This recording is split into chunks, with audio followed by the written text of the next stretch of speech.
Good morning, everyone. I'm Jennifer Seedy, Assistant Director of Public Health Workforce Development at the University of New England. It's my pleasure to welcome you back to the series. Thank you all for joining us today. So just so that you're aware, you do have your two handouts that are available to you until we end the session, and then you'll lose access. So please download the PowerPoint and reference sheet. At the end of the session, a survey will be launched as last time, and I want to thank you for participating in that. Remember that you can type your questions into the chat box, or you can use the questions section. And if you have any, when we do get to the question Q&A portion of the webinar, and you would like to voice your comment or questions, feel free to raise your hand and I will unmute you. Seeing that we have the same attendees from our last session, let's just delve right into today's content. Dr. Arsenal, welcome back and thank you. Thank you. It is a pleasure to be back, and I'm looking forward to really reconnecting with all of you who have been so faithful in joining us through this three-part webinar series. It's something we talked about. Is a three-part series an appropriate length of a webinar session? So as you are completing your evaluation about the webinar, give us some feedback about that.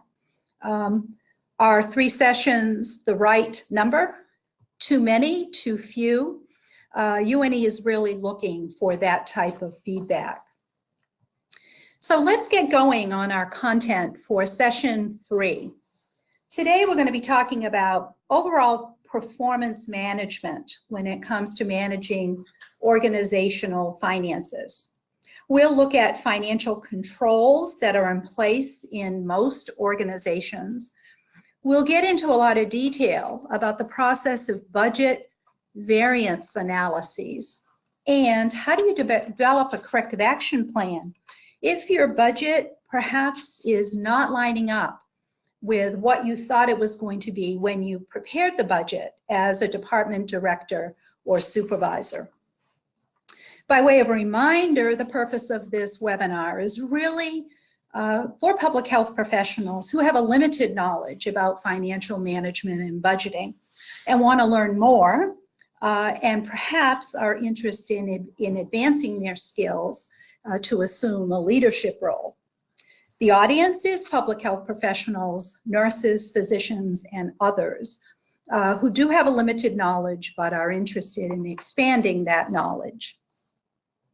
Let's briefly touch upon session 1 and session 2, and that will bring us to session 3. In session 1, we looked at the importance of financial management and budgeting within the context of the overall strategic planning process of an organization. It is not a separate track in any organization. It is part of the inner workings of an organization and really is driven by the mission and vision of that particular organization. We looked at the various public health systems within the United States, and it is through that systems that we have sources of funds for the delivery of public health services, including private funds and grants. We then specifically looked at a statement of financial position for an organization, sometimes called the balance sheet. And we looked at the income statement for an organization, which is really a statement of how the organization is operating. We looked at the importance of cash flow and making certain that organizations have enough cash to pay bills along the way throughout the financial year. And then we looked at a lot of different terminology related to financial management. And then in session 2, we jumped right into budgets and budgeting. We looked at the operating budget, the capital budget, the statistical budget that really drives other budgets in the organization. And all of those budgets roll up into a master budget. And we also looked at budgeting terminology. We ended our session the last time by beginning to talk about performance budgets. And I want to spend just a moment talking about that this morning. We really didn't have enough time the last time to talk about that. And more in organizations, having performance budgets are the norm. So we'll get to that in a moment. Our learning objectives this week is to understand the importance of financial performance and the management of that performance in organizations. And that is done through financial controls, such as budget variance analyses, and then the implementation of corrective action plans to support the overall budgeting process in an organization. For those of you who were on the phone 2 weeks ago or participating in this webinar 2 weeks ago, I showed a picture of my youngest grandson. So this week I have to show a picture of my other grandson. And I'll start by saying we're not going to be able to do justice to budget variance analysis in the short time we have today. So we'll give it our best shot, but do understand that we are only looking at the tip of the iceberg.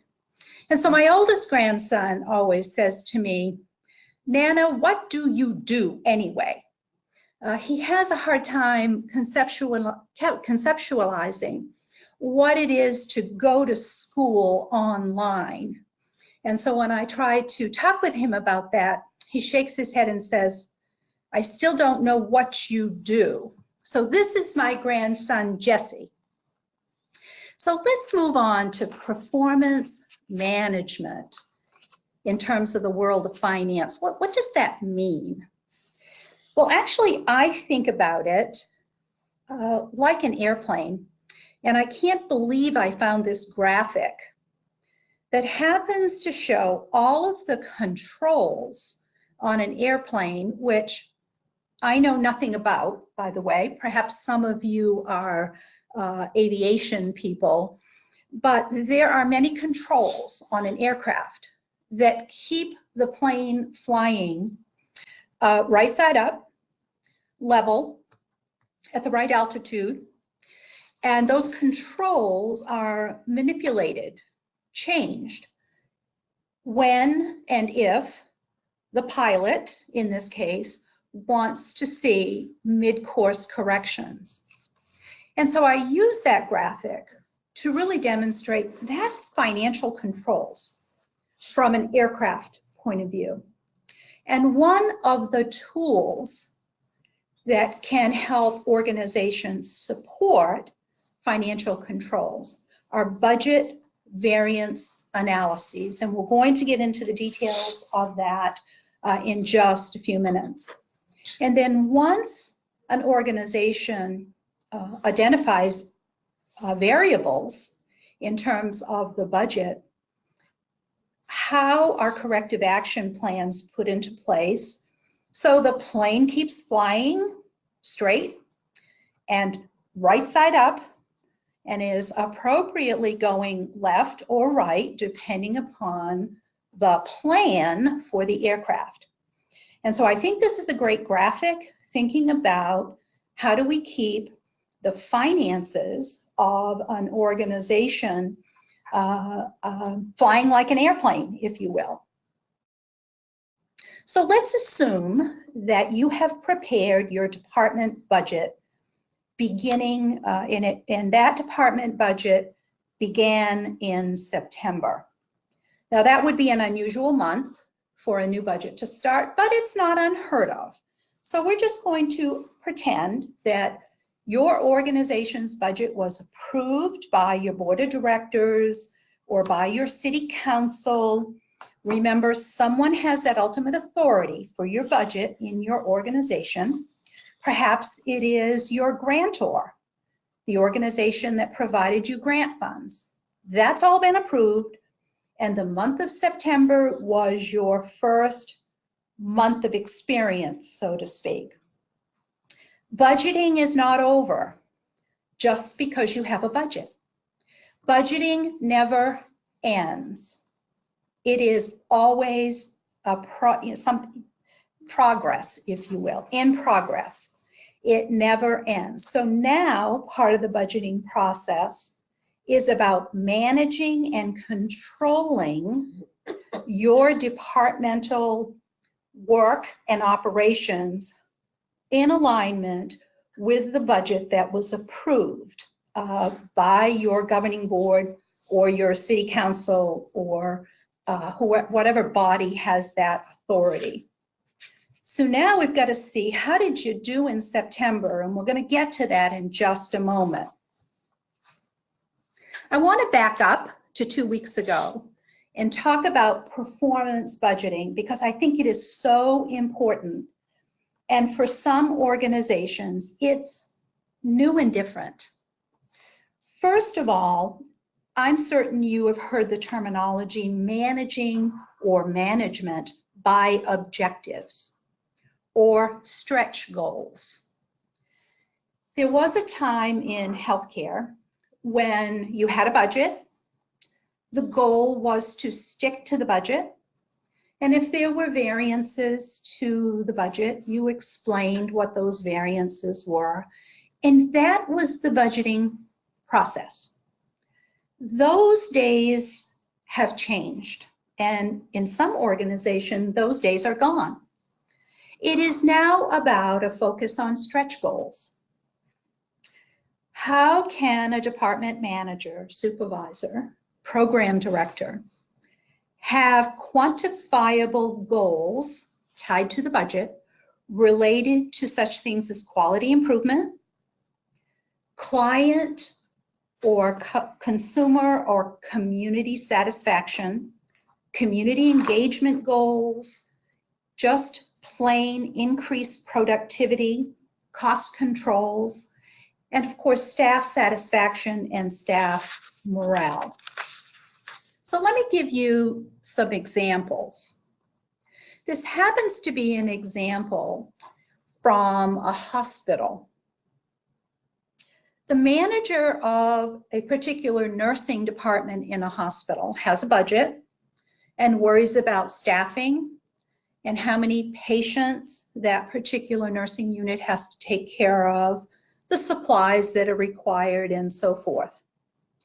In the world of performance budgeting, there's a new set of expectations, if you will, and that is someone in a managerial role, through stretch goals, must have additional goals related to the areas that I just mentioned: quality improvement, patient satisfaction, staff satisfaction, gaining productivity ground within their particular department. So let me give you just a couple of quick examples from this slide. A department manager may set a stretch goal for the upcoming year to decrease staff turnover by 25%. And so that manager has trend information from the last couple of years. Perhaps on that particular nursing unit, the turnover rate has been 12%, 20%. The manager of that department says, we have to get our turnover down, and by doing that, we will save money. And so the manager has to quantify through the budgeting process, how will I do that and how much money will I save? Obviously, the ultimate goal is staff turnover in any organization is never good. So this department manager has set a stretch goal of reducing turnover by 25% and has quantified that that will save $12,000. Now, the numbers are really not important. It is really the concept that I think is important. The budget in organizations is no longer the budget. And you budget, you set the budget aside, you take a look at it once a month, and hopefully the numbers line up. Because we all know in healthcare, in public health, every year our resources dwindle. And we know it's not the way it should be. We should be investing more in keeping our communities healthy, but that's not the way of the world right now. And so as a department manager, I need to start thinking not only about the upcoming year, but what about a year and a half from now, when my resources are going to go down another 20%. Maybe the grant sources that I have been relying on will also dry up, if you will. So how am I going to respond to those changes? And one way to do that is to have performance budgeting built in as a management expectation, where I, as a program director, begin thinking ahead of time, how can I make changes in how we are delivering services to the community? How can we make those changes now and have a positive budget variance, and still, instead of scrambling a year from now trying to figure out how we're going to respond to the environment. So I thought it was important to revisit the performance budgeting concept, because it is the reality in most healthcare organizations today. I hope that's helpful. I've already mentioned that budgeting never stops. We're always budgeting and carrying out the controlling and managing aspects of the budgeting process. It's how we control operations within an organization. And so what we look at continuously is what were the actual results in comparison to what we planned for. So your new budget started last month. How did you do actually in relation to what you planned for? And let's say your plan, for whatever reason, didn't materialize. Your actual results were over budget, let's say. So what can you do? Well, you can't ignore it. So you need to have a plan to get back on budget. You need to make up ground because you didn't hit your budget targets last month. Or in some organizations, there are mechanisms for revising budgets if a major oops has been identified. That doesn't happen too often. Most organizations don't have a lot of ability to go back and revise budgets once they've been set in motion. And so then it is a matter of what is the tolerance level in your organization for budget variances, and we'll talk more about that in a moment. Hopefully through the budget process, we have really looked at the whole potential of divergent goals in an organization, and we took a look at this 2 weeks ago. But even as you enter your budget season, and you are now looking at last month and how you did, the organization's goals are to keep costs down, to not have variances to that budget, to get back on track if there are variances, and sort of like you got to stick to the budget, where perhaps you or your program manager or director, you're trying to figure out how to meet your program demands. You're trying to maintain staff morale, obviously, and you're trying to minimize the amount of time you have to spend focusing on budget corrective action planning. More focus on the delivery of care in the community and less on finances. So these are really divergent goals, but the trick in an organization is how do we bring everybody to the same table? It's about serving the community. It's about the survival of your organization and how can your organization thrive in the future and be an employer of choice. There also needs to be on the table a realistic expectation of what's possible and what is not. And we'll talk about that in a moment, particularly when there are variances that are discovered where new information has happened that makes the budget that was prepared for a particular program or department no longer valid. Something has happened out of the blue and out of the control of the department manager. And so then how does the organization respond to that? We're going to touch on some terminology. I'm not going to spend too much time on this because I will explain more the terminology as we get into some examples. But I do want to start with the word justification. I'm certain that there are some of you on participating in the webinar right now who have to do budget variance justification every month. The word justification in the world of financial management has really negative connotations.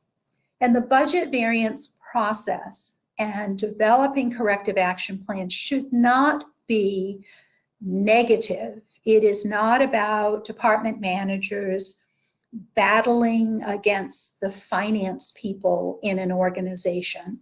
It's coming together and figuring out, we had a budget, it was solid, there was a lot of preparatory work that was done, we did a lot of analysis, we looked at a lot of trend information, we put together a solid budget. So what is different in the last few months? What's changed?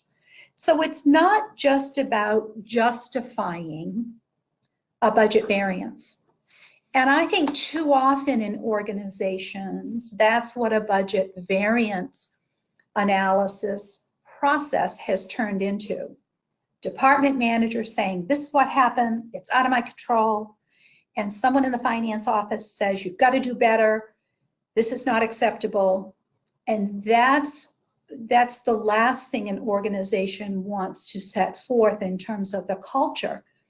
It is about working as a team to figure out how can we best manage our finances. I mentioned a couple of weeks ago that in organizations, all departments or programs or units within that organization have a cost center. It usually is assigned a number, and in that cost center you have line items or accounts, they're sometimes called. And a line item can be a line item for salaries, a line item for office supplies, another line item for conference and travel, another line item for medical supplies. And the list goes on and on. So when you are conducting an analysis of how you did in comparison to your budget last month, chances are very good you will have to go through a long list of various line items in your particular cost center and take a look how you did actual to budget in each of those line item areas. We are not going to have enough time in this particular session of the webinar to examine fixed versus variable budgets and how those work in the variance analysis process. But let me give you just a quick example. If you are responsible for a laboratory as part of your public health service to the county, and that laboratory has 3 employees, and they do laboratory studies that are sent to the county, and they do them as quickly as they can, given the fact they only have 3 lab personnel to carry out the work. That is a fixed budget. And if there's an overload of laboratory studies that need to be done for some reason, perhaps there's an outbreak in the community, and all of a sudden a lot of laboratory work has been sent to the county lab, then one of 2 things have to happen. Those lab studies get backed up and there's a lengthy period of time to wait, or perhaps the director of the lab turns to the state laboratory and asks for some help. But nothing in that fixed budget allows for additional resources from a budget point of view, If there is more work to be done in the laboratory, then can be handled by the 3 fixed positions in the lab. Now, that doesn't mean if there was an outbreak in the community that someone wouldn't say, we need to bring in a couple of temporary people to help us out in the lab. Those sorts of things happen all the time. But from a budget point of view, that laboratory is fixed. Now, there are organizations who have flexible budgets. So if suddenly the department manager for that laboratory has to bring in 2 more people to support the added laboratory studies that have to be done, then the budget amount goes up to accommodate for that. The budget changes, varies, becomes variable depending upon workloads. That is often the case in a hospital. Hospitals often have variable budgets that go up and down based on the number of patients being cared for. It sounds perfect, right? Unfortunately, it goes down as well as up.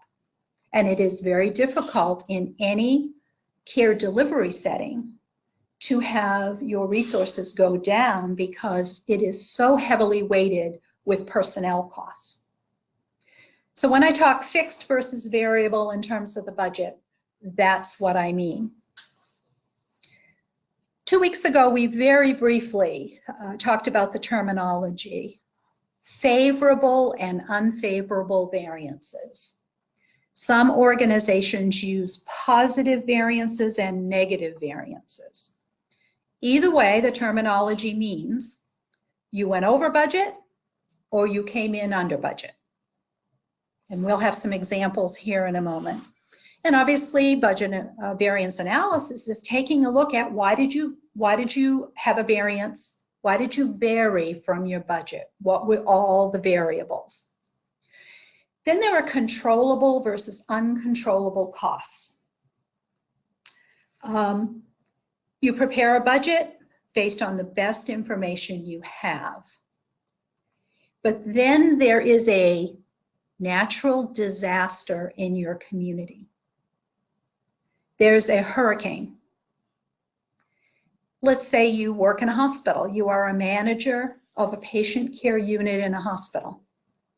Through that natural disaster, your costs go up, no question. But the routine patient care essentially goes away. You're not going to be doing elective surgery in that hospital. You're not going to be doing routine radiology studies. And your revenue is going to go down significantly. So not only are your costs unforeseen or not controllable, but your revenue is no longer what you thought it would be. Then you look at direct versus indirect cost, and there can be a lot of variables. Again, I will use the example of an outpatient laboratory. Let's say your outpatient laboratory is implementing a new computer system. Well, your indirect cost just went up significantly because you have your lab personnel needing to learn the new computer system. And as they're doing that, they're not able to do as many lab studies. Now, one would say in the budgeting process, you as a manager should have known that. Looking ahead, you should have planned for that.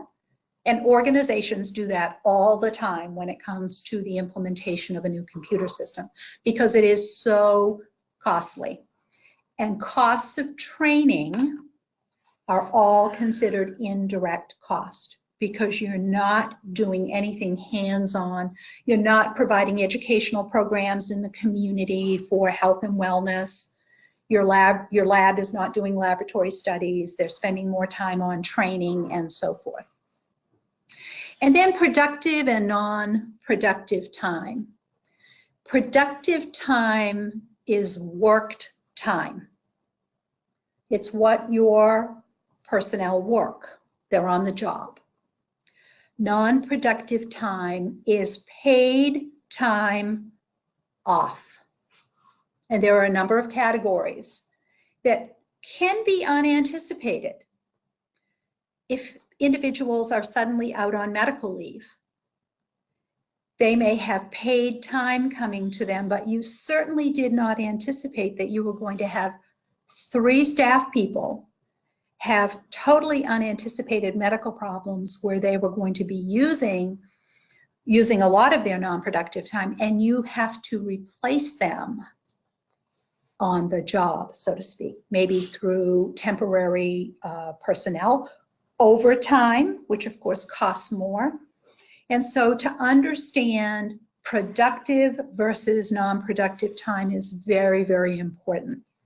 And on the non-productive time side, there are things you can control and things that you can't, like someone having medical problems. I have worked in organizations, I have joined organizations in an administrative role only to learn that I'll give you a live example that I couldn't quite believe. I went to work in a hospital as a chief operating officer, and a number of months went by, and I learned that the entire maintenance department took 2 weeks off every year for hunting season. And that temporary personnel were brought in at quite a high cost to cover for the maintenance people, all of whom happened to be gentlemen. And I'm scratching my head going, we're going to have to work on this, because it was use of non-productive time, and these individuals had that time coming to them. But for the organization to have to replace all of that time at a much higher cost, well, it wasn't right. And so we began to work on a plan where half of the maintenance department would take 1 week off, and the other half of the maintenance department would take the other week off. And then the following year, we were going to do something very different. Now, it may be a simple example, but it is an example of how organizations need to drill down and understand how operational issues can truly drive costs in an organization. And there have to be strategies to really look at containing certain costs. I want to talk about the word acuity. And it doesn't come up too often in the world of public health delivery, but in hospitals, in long-term care facilities, in outpatient clinics, acuity is about the complexity of patient care needs. It can be medical needs, or it can be nursing-related needs. There are some patients who need more care and time than other patients. And the word you will see in healthcare finance is the word acuity. But let me use an example from an outpatient prenatal clinic, because often public health organizations might sponsor that type of clinic. If you budgeted for that prenatal clinic a certain amount of time per clinic visit that your providers will be spending, and you determined that you needed 2 physicians and 3 nurse practitioners in that clinic. And halfway through the budget year, suddenly your providers, your physicians and your nurse practitioners are seeing a significant increase in women coming to the clinic with many psychosocial issues, substance abuse issues, and your providers are spending a lot more time with those patients. That's an acuity issue. And so what does that mean? It's real, it's a care issue. You can't shuffle patients in and out quickly. when they have those kinds of issues that your providers are dealing with. And so that particular clinic may need more support staff, or your care delivery individuals, physicians and nurse practitioners, are not going to be able to see the same number of patients. And so your revenue will not be the same, and your costs may go up because you need more providers. And that is not an uncommon scenario to suddenly see a phenomenon in the community. And I use the example of a prenatal clinic because that has been, and some of you participating in this webinar may be involved in organizations where clinics are seeing a pretty incredible rise in acuity in their clinics, primarily because of the opioid epidemic and other substance abuse issues, where women need a significant amount more care than in the past for those particular issues. So as you learn about budgets and budgeting, the word acuity is in there. Again, there are budgeting systems, almost always hospital specific, that deal with changes in acuity and will adjust a budget based on shifting acuity of patients. Both up, acuity goes up, but what if the acuity goes down? So it is a double-edged sword. In most organizations, managers and department directors are not doing a variance analysis on every line item in their budget.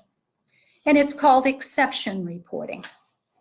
Organizations will set up parameters as to what is material, the concept of materiality. What is important when it comes to looking at a budget analysis? You may have a total budget for your department of $48,000 a month. Those are your expenses.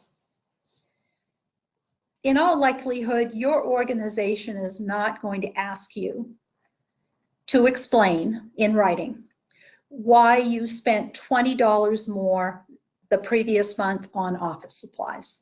They're really not going to ask you to do that, I hope. Now, if year to date, your office supplies are over 7%, then something's happening with your office supplies. And we'll talk about, is it usage? Is it the price that's gone up, and so forth? And so exception reporting when it comes to variance analysis is more the norm, and materiality of the degree of the variance is almost always the consideration. So let's really look at a simple example of what is a budget variance analysis. How do you do it? You do budget variance analyses for both your expenses and your revenue. Now, I appreciate that some of you may have a fixed budget. Your revenue comes from a grant source. It's fixed. You know exactly what that money is. You know whether the money comes from your grantor once a month, once a quarter, or at the beginning of the fiscal year. And the only thing you have to worry about are your monthly expenses. I appreciate that. But more and more public health organizations are providing services that they bill for. They have monthly revenue coming in from third-party payers, Medicaid, Blue Cross, other insurances. And so you look at your expenses. I always like to look at my revenue first if I'm looking, because I like to see, did we start with the amount of money we thought we were going to have coming in? But in this case, let's start with expenses.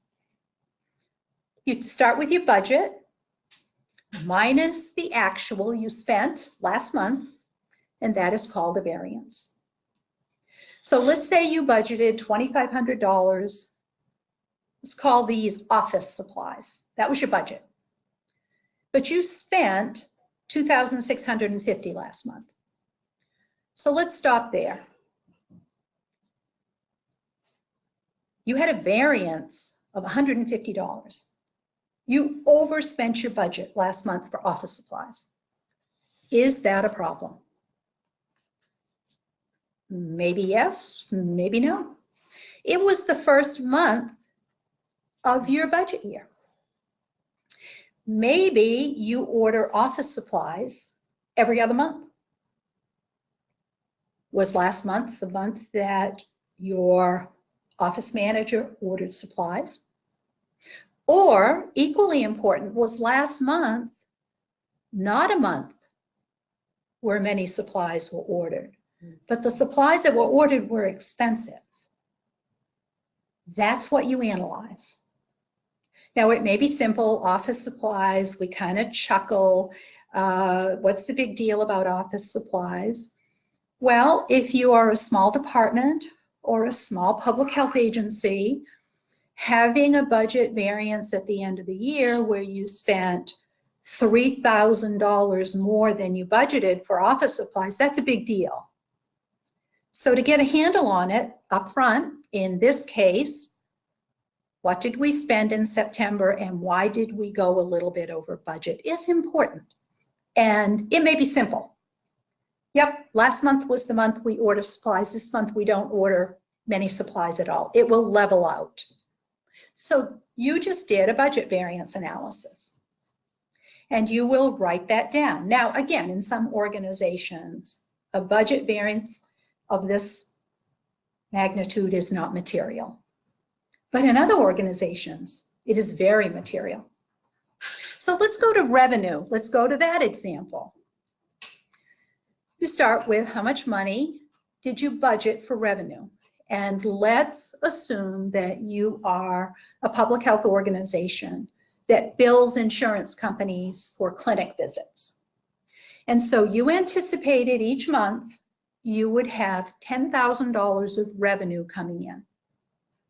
Well, last month you had $11,250 coming in. And you say, great, we're home free. Awesome. That was great.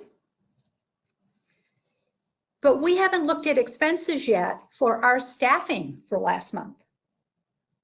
We may have seen a lot more clinic patients last month. That's a good thing. And we may have made favorably $1,250, but if it cost us $5,000 more in additional salary costs last month, that's a problem. Good revenue, but not enough to offset the added personnel costs that we had to add to take care of the added clinic visits. So I use this as a really, really simple example to demonstrate how do you analyze when there's a variance, that's something that varies from what you planned in your budget. There are really, I think, 4 ways to look at a budget variance. First of all, you have to use a line item approach. You can't look at the bottom line of your department, nor can an organization sort of look at their bottom line and say, phew, all of our expenses added up came in only $50 more than our total revenue. Wow, we did really well last month. That's not a budget variance analysis. You have to get down to the line item level to really do meaningful variance analysis. That means department by department, program by program. Because in actuality, in a larger organization, you could have 3 departments who've just been doing great. And you can have 7 departments who are way off budget. And an analysis of both is very, very important. So step 1, you have to get down to the line item. Step 2, you have to look at a variance. Is it caused by volume or quantity? Let me tell you what that means. Was more work done or less work done?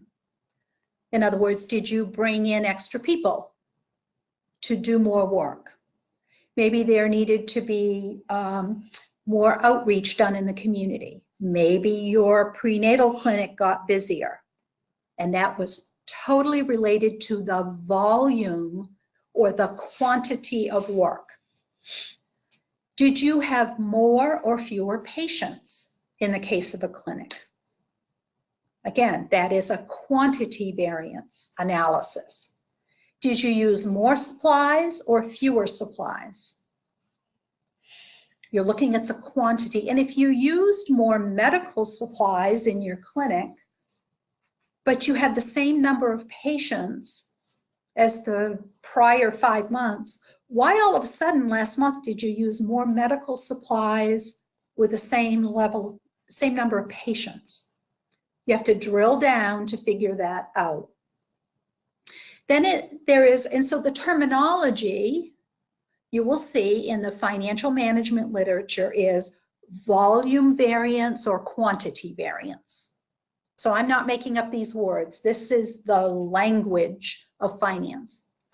Or perhaps there was a rate variance. And let me give you an example.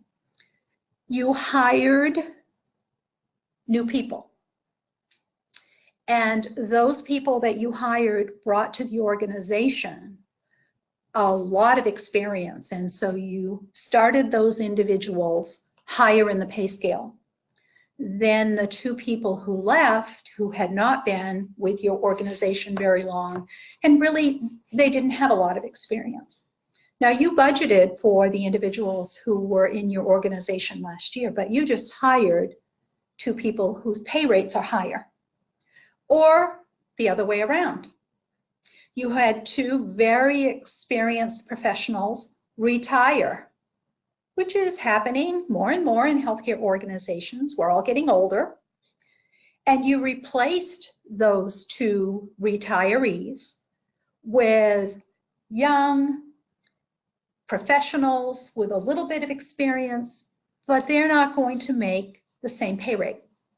And so you'll have a favorable variance in your compensation line. Those are rate variances. The cost of goods can also be a rate variance. This is something really challenging for department managers because you're normally not in the world of purchasing. But if suddenly the cost of goods go up and you just sort of, you get out of left field, the cost of your medical supplies just went up because a major vendor is no longer bidding on that particular contract, let's say. It is, the better example, I believe, is, of course, pharmaceuticals. It is nearly impossible to predict year to year what the increase is going to be if you happen to use pharmaceuticals in your program. Again, let's say it's an outpatient clinic that you're managing.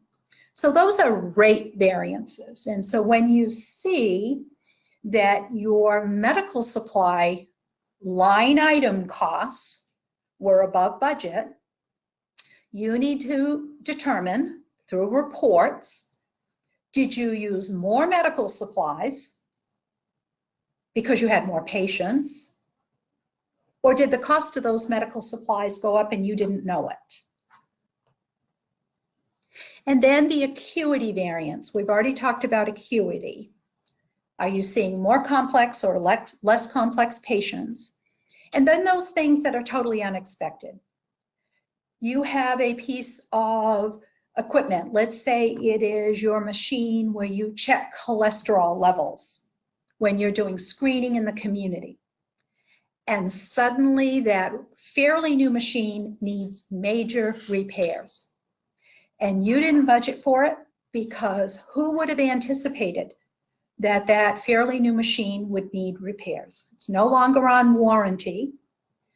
Happens all the time in the delivery of healthcare. We all do our best in trying to anticipate what repairs are going to be, but sometimes you just can't. Those are uncontrollable unanticipated costs. Let's talk about the tools that are available in organizations to look at variances. There are all kinds of reports. There are summary reports of your payroll. There are departmental reports telling you about utilization, payroll reports that come out of human resources or the payroll department, and revenue reports that come from your financial folks. And I think this is a great way to look at what is the responsibility of a department director when it comes to carrying out a budget variance analysis for the prior month. What do you need to begin looking at? You can't just look at your variance report, your department summary report, which we're going to look at an example in a moment, and say, oh, I know what went on. I can look at this and I will know. You must have a variety of departmental reports. Again, a revenue report that has to come out of your finance department. If you do have outpatient clinics, you want to know not only what was the revenue for the month for your clinics in relation to the budget, but what was the payer mix? Did you see more Medicaid patients? Did you see more Blue Cross patients? Did you see fewer commercial patients? Because all of that, it relates to how much were you reimbursed for those patients that you took care of. You also look at what is called payroll distribution reports. And I can guarantee you in most of your organizations, that's the terminology you will hear, distribution reports.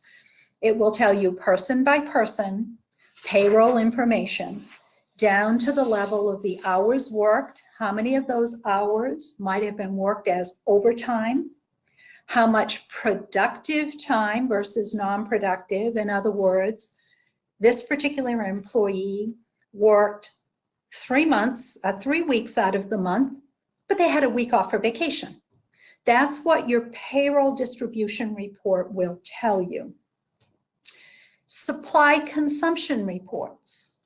This can be for medical supplies, it can be for office supplies. And I know when I have worked with managers in my administrative career, this is a lot of work to go through all of these reports, but very important. You look at a supply consumption report and you suddenly see supply items that you don't even use in your department. Saying, why am I being charged for these things in my department? I don't even know what these supply items are. Because your central supply or your central distribution department, if you are a large organization, whether you're a hospital or a governmental agency, part of a municipality, someone may have made a mistake and charged certain supply items to your department inadvertently. And the only way to pick up on that is if the manager of the department really combs through their distribution reports. The same is true for accounts payable. Accounts payable is the report that comes from someone in your organization who pays invoices. That's what accounts payable is, paying invoices for goods and services. And if you look at accounts payable report, and charge to your particular department is a piece of equipment, maybe it costs $300, and you say, I didn't buy anything last month for $300 from my department. Oops, the wrong cost center number was placed on this invoice. It was a mistake. We'll get it corrected. And then you get into very specific supply consumption reports that you just sometimes want to pull your hair out and say, this is a lot of detail, but very important. If you are in a hospital, the laundry and linen usage report, which is usually several inches thick, if you have a hard copy, is probably the last thing you want to look at as a department manager, but it's very important Because in a hospital, the use of laundry and linen is a very costly part of the operation. Again, if you sponsor an outpatient clinic, you are going to use linen to some degree in that clinic. And it's important to look at usage. It's important to look at wastage. Is linen disappearing for whatever reason, and you're having to replace, I was just about to say the word Johnnies. No one will know what Johnnies are anymore, but gowns that you provide patients if they're going to have a physical exam that tells you how old I am. And suddenly your Johnnies are being replaced left and right. What's happening? Are they being inadvertently thrown in the trash? Those things can happen in a very busy clinic. And so here are the myriad of reports that department managers have to deal with every month as they conduct their budget variance analysis. You know, it's sort of like being a private detective. You have to drill down and look at all these variables as you identify within your particular department or organization, where are the costs coming from, and are they in alignment with the budget plan? And if not, why? That's essentially what a budget variance analysis does. So now we're going to look at a real live example. I hope you can see this okay. Up at the top, this is a make-believe medical center. Most monthly reports in an organization are set up this way. With the it says current month, and what that means is last month. The previous month we have information for. Current month on the left, and the year to date on the right. Now, as I quickly look at this, this is I would guess this is a departmental report that's halfway through the year. Because if you look at the actual on the left and compare it to year to date, I think that's pretty much the breakdown. So if I were presented with this, and seeing it for the first time, as you are seeing this for the first time, this is what I'd look at. I would start with, now if I was responsible for this department, I would immediately look at the current month. How did I do last month? That's where my eyes would be drawn.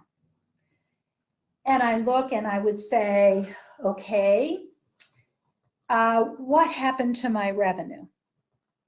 So let's look at the bottom line revenue.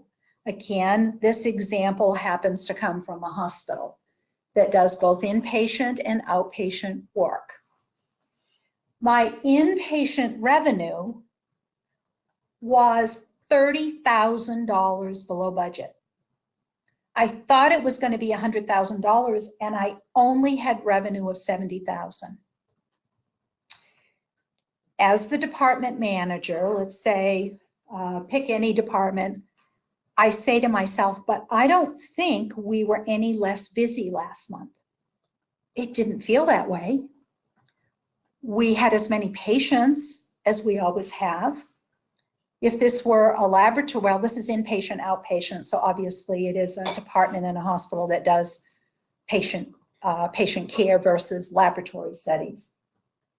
And then I look at my outpatient, and yeah, my outpatient is right on budget. That's good. But what happened to my revenue for the month? So I put off to the side question number one. Question number one, what happened to my inpatient revenue? I've got to investigate that. Then I get down to my expenses. How are we doing? Well, we're really right on budget for our salaries. And along with that, your employee benefits almost always track exactly with your salaries. But our supply costs went down, so we were actually favorable $3,000 for our supplies. Boy, that tells me maybe we didn't have as many patients last month because we didn't use as many supplies. And then there are purchase services. We didn't use as many of those. Our repairs were pretty close. So what really happened when all was said and done? We made up a little ground in our direct expenses, but total we were still off. We missed the budget by $20,000. Remember, negative variances, unfavorable variances are shown with parentheses, brackets in the financial world, but in our world, more parentheses. So I need to investigate essentially what happened with my revenue, because it looks like everything else is coming from patient activity. So I do that. I look at all the reports that we just mentioned. I look at my revenue report. Well, gee, I may look at the revenue report and say, wait a minute, we did take care of the same number of inpatients. What's going on? Same number of inpatients last month. Outpatients were normal. We can see that from this report. What else could my revenue report tell me? Why? What happened with my revenue? Then I look at the payer mix and say, look at the patients we admitted last month who were Medicare or Medicaid, but let's say Medicare. Medicare is the insurance that covers primarily senior citizens. And Medicare does not pay the same in many instances as commercial insurance. And so if you have a higher mix of Medicare patients that you're caring for in a hospital, you still took care of the same number of patients, their care needs were the same, but you don't get paid as much. Your revenue went down. And so then you back up and say, why did we have so many Medicare patients last month? Now, I keep referring to last month as September, but let's switch gears and pretend last month was December.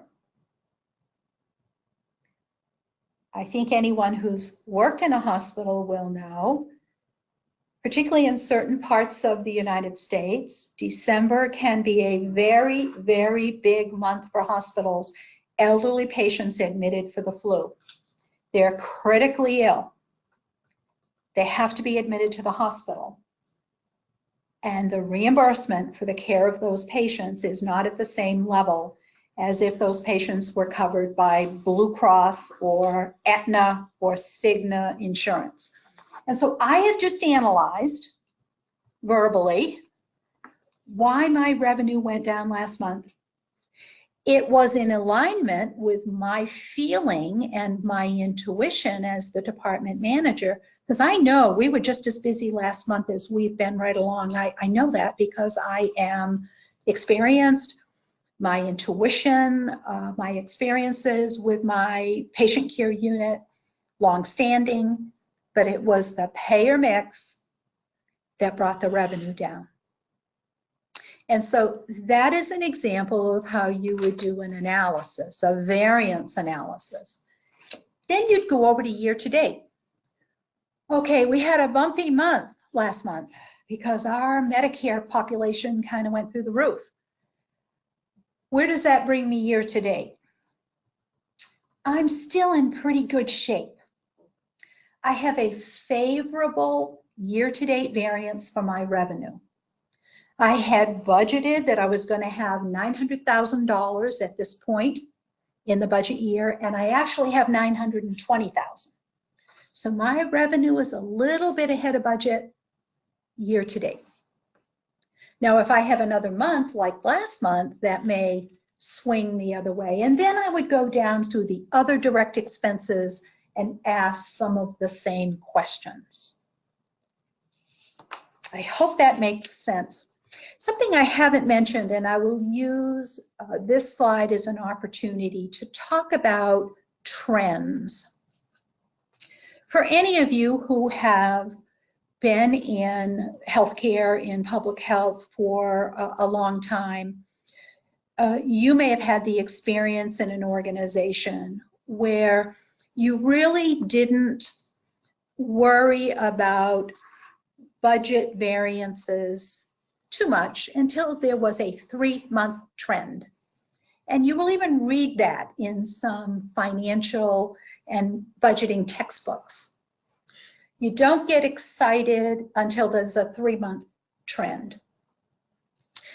I think today most organizations would say waiting 3 months is too long. It's gotten away from you at that amount of time. So you will read about, if you study further budgets and budgeting, that trends are important in the delivery of care and understanding what those trends are. Example, is an organization suddenly seeing more Medicare patients and you're not going to get paid at the same level as if you were seeing private insurance patients? After a couple of months, that may well be the beginning of a trend, and you need to address expenses to be able to keep up with that dwindling revenue. Let's use another example. This is a simpler one. This is a department called an ancillary department. And this particular cost center is for both radiology and laboratory services. And so I am looking at, this is my revenue once again. How many radiology procedures did I plan for? Well, my budget says I planned for 5,000. So let's pretend this is a very busy organization and I do a lot of radiology studies. So I planned for 5,000. Last month, I did 5,000. All is good. Well, not exactly, because my revenue was $50,000 and I had planned for $70,000, but I did the same number of studies. My radiology staff, my technicians did the same amount of work. This is like the Medicare example. The complexity of the radiology studies that were conducted were less acute.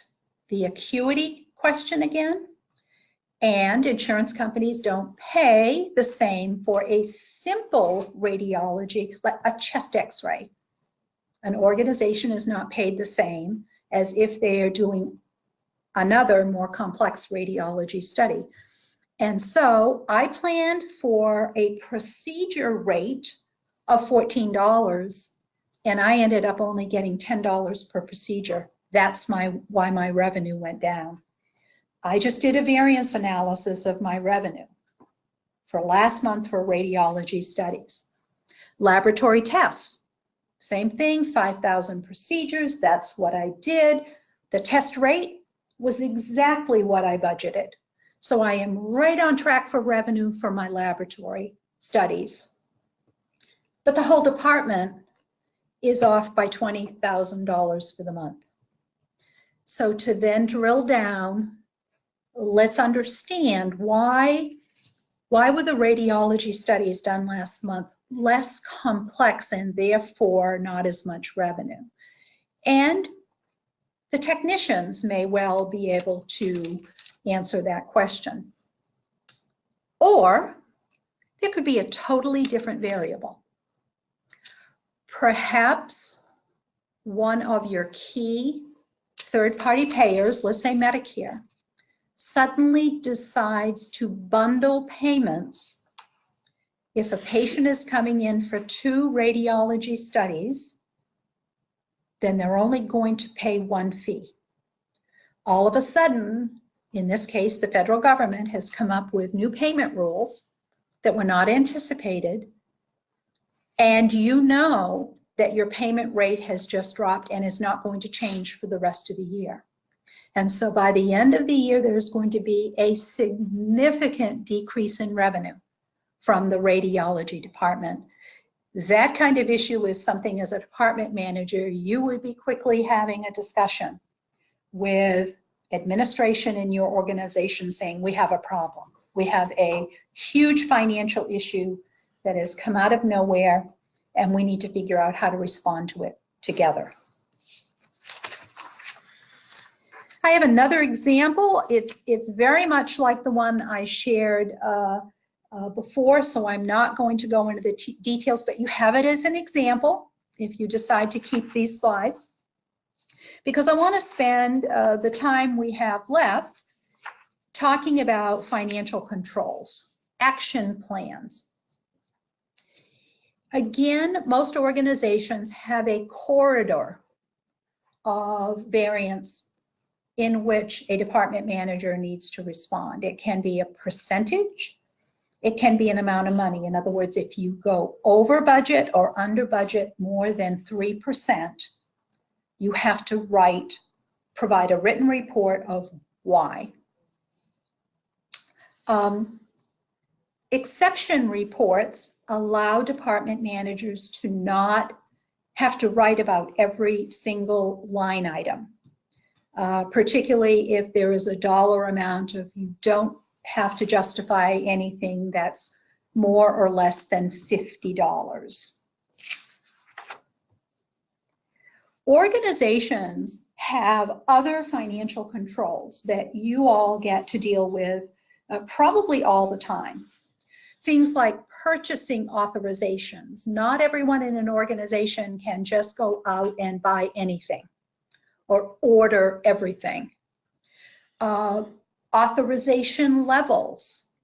In other words, a department manager can make purchases of anything less than $500, but anything from $500 to $1,500 has to go to the administrative director.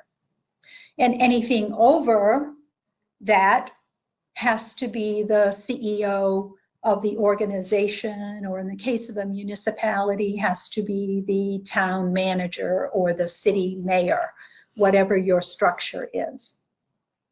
Hiring approvals and payroll compensation authorizations are another financial control. When you hire someone into your organization, you can't just pay them whatever you want.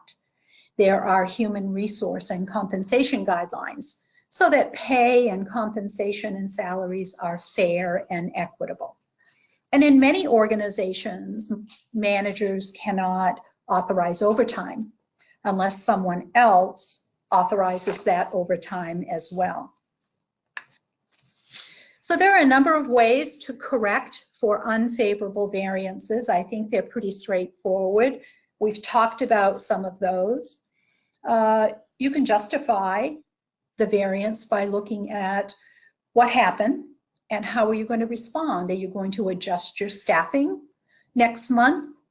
Are you going to, because of a budget situation where maybe the budget has just really gone awry, your recommendation to your supervisor is that you curtail all discretionary funding, spending for the next couple of months until you see how the budget is going to unfold. You may renegotiate rates with payers, particularly in the case if there have been significant changes in reimbursement structure. And the things that we don't want to talk about is reducing services to the community.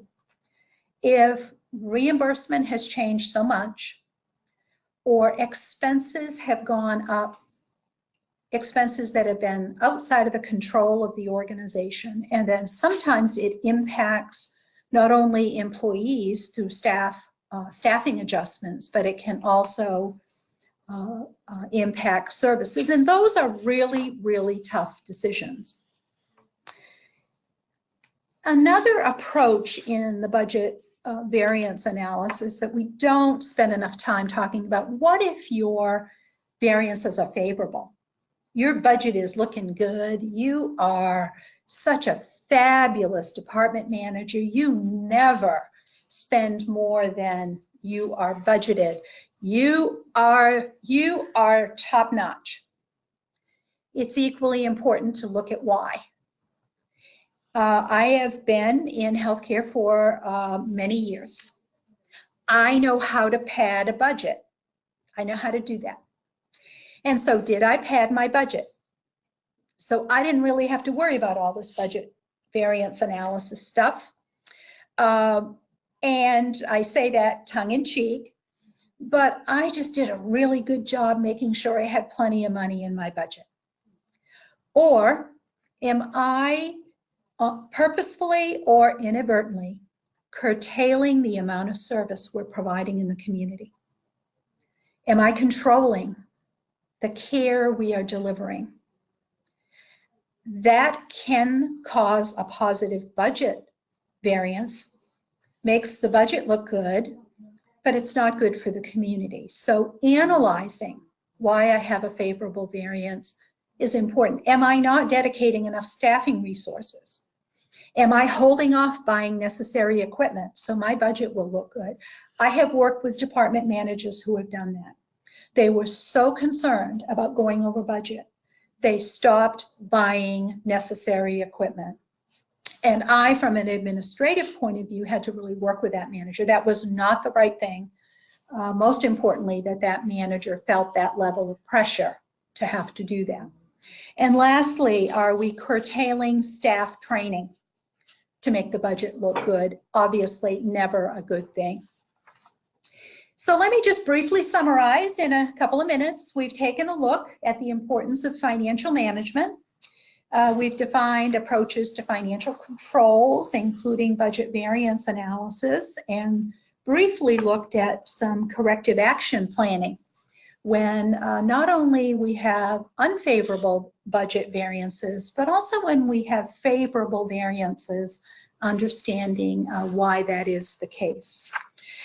So let me take a breath, stop there. I'm turning to Jennifer, who is going to now open it up for the next 5 minutes or so for questions. Well, thank you. So feel free to state your questions in the chat section or in the questions section, and I'll give you a few seconds to formulate that. Our first question is coming in. Question is, do you spend more time on expense variance than revenue variance? Great question. I believe my experience has been, it depends upon the type of organization, the department, or the program you're responsible for. If you rely heavily on a variety of different revenue sources, whether it is managing multiple grants or you have 6 grants and you receive money from the county government and you receive donations from small communities in a geographic area, and you as a department director patch together all of that revenue and make your program and outreach in the community work. You have to spend just as much time on the revenue side of budget variance analysis as you do on expenses, because one doesn't happen without the other. The example I used earlier, if you are part of a municipal government and your public health department receives $360,000 a year to do everything necessary for public health in the county, then your revenue is fixed. That's it. You get an allotment of money every month, and you will spend all of your time managing your expenses and analyzing your variances on the expense side. So the answer, I think, is it depends. Hospitals, the same apply. If you have heavily weighted departments that really bring in the majority of revenue for the hospital, which is almost always surgery, radiology, and the laboratory in any hospital, then those department managers will be looking pretty intensely at the revenue streams because they not only support those departments, but they support many other areas of the hospital. I think we have another question here. Isn't it better to approach budget? Let's see, isn't a better approach to budgeting to plan for every possible scenario so there are never any surprises? I think that was sort of my example of padding the budget. Again, I've been in organizations where, you know, we all attempted to do that.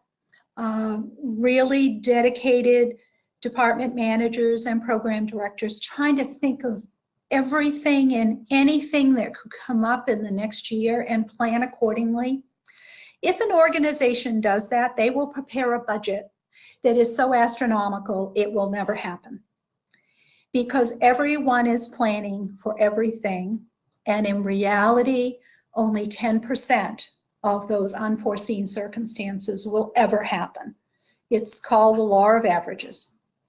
And so there are organizations, and I really like this approach, excuse me, who will ask department managers and program directors to do a solid budget based on trend information, available data, and we as an organization will set aside a contingency fund.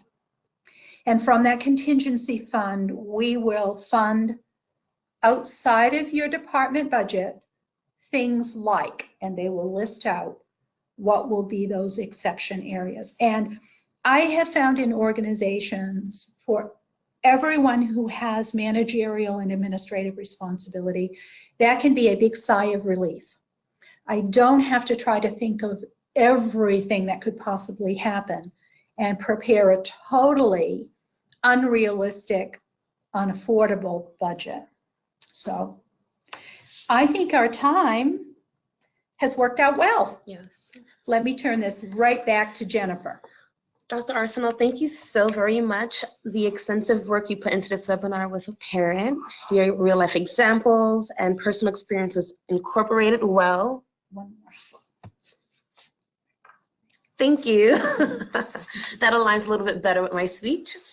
Thank you so much for just this well-developed and executed webinar. Thank you on behalf of GPPH. And also thank you to all of you for joining session 3. Many of you participated in more than one session. For that, I am grateful. Our goal is to bring relevant and accessible content to you. So I encourage you to take our short survey at the end of this webinar. We intend to deliver at least 3 webinars to you each year, so freely suggest topic areas that interest you. I wish you all a great week ahead. Thank you and goodbye.